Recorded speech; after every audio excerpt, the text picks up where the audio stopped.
You're watching Money on Main Street. We're up to our CEO sit-down, which is all about getting you top advice from one of our area's leading business professionals. We've asked Bill Corbett Jr. to join us today. He's the head of Corbett Public Relations and has a blog called Grow Your Personal Brand. I like that. Welcome to our program, Bill. Bill. Thank you very much. It's great to be here again. All right, so today we want to talk about the relative need of a business to have put on events versus corporate videos. Well, I think having a corporate video and having even a personal branded video is very important. Every single business today needs to have an online video presence. If they don't have an online video presence, they're 2 or 3 years behind their competition, and their competition is accelerating very fast. So businesses need to have at least a 1 or 2 minute video about what they do and why people should come to them. And individuals, if they're in sales, marketing, or networking, they need to have a video about themselves as well, and maybe have that on YouTube or LinkedIn. And about how much would that cost? It can be very reasonable. You can have a video for yourself that could be a couple $100s. It could be well produced to $10,000 or more to create a corporate video. So it really ranges and can fit with any budget. Really, the key is that you can hear the person well. There's a good microphone. There's good lighting, and most importantly, there's the right message. They can get their message across quickly because remember, people do turn off after about 30 seconds online.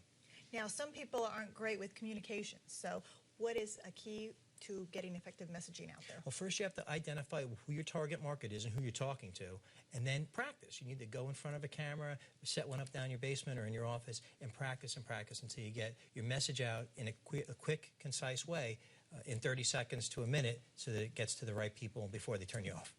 Now, how do you make it cool as opposed to predictable and low rent?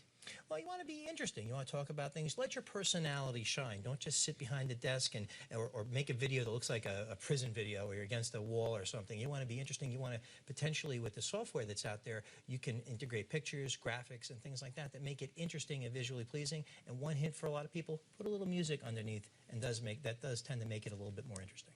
Now, you're talking about music and graphics and that sort of thing. Mm-hmm. What else is a surprise that people need to put in there?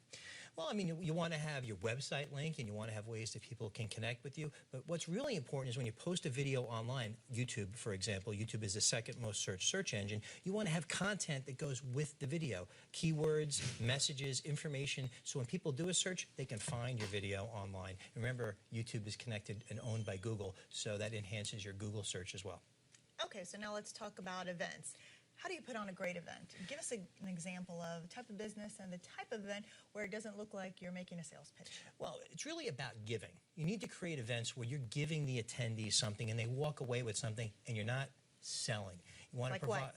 Well, you're not going to come out and say, "Hey, buy my insurance product," or "Buy my car," buy my product, or whatever it is, my technology, my app, and say, "Hey, instead, here are some helpful ways to grow your business through using our app or through using the people that work with our company." It's a two-way street. We want to help you, and in the process of helping you, you'll get to know us, and then you're going to want to utilize our service or buy our products. So let's say that I want to come up with this event. I want to put it on. What's the difference between an event that a retail store would throw versus a law firm? Well, a law firm, they probably want to have people come in who are business owners or people who are decision makers at businesses. They have a different clientele. So they need to create something where they give back to those businesses, like I said, to give them some information about helping them manage a situation or a challenge or grow. A retail situation is where you want to get people into the location, say it's a restaurant or a retail shop, that gets them to come back and get a little taste of what you have to offer. Okay, in our final seconds, what is the key to follow through? Follow through. Do you know that 60% of leads generated at a trade show are never followed up on? So you need to have, the most important thing, a plan and a strategy for following up for people as soon as you meet them. Send them a nice note, personalized, connect with them on LinkedIn, and then continue that giving process. Give them something that'll make them remember you and come back for more. Wonderful. Okay. Thank you for your tips and advice. Anytime.